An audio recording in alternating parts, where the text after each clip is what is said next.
Ok. Donc lobby expert bakosa expertise na banda koyo et puis na banda ko na nganyo somi balo. Ah motuma odise suzete ah ngo ikasanja vandaka awa gouverneur Banque centrale. Donc banda koyo babotolenga na 1999 na mois de janvier. Yango suko na otika bato pour loyo abano sa expertise monta ko discuter sous na banda ko azate.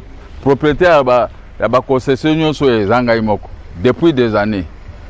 Hein? Donc suite aux négociations, Cour suprême rend des décisions na si na jour des banda ko. Na wana négociation eza soute ezaka to ça expertise et puis toujours ma camion surtout. La ki sa banda ko ngonyo surtout. Mototo amona.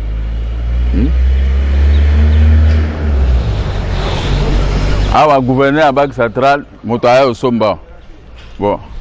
Awa pas boy ngoyeka sanje. La ki c'est pas ngoyeka sanje. Aye osomba azoninga kobimate mais bazo bengala bango na ye moko général. Merci beaucoup. Donc congolais nous surtout aye ba na récupérer banda ko masolo to ceci.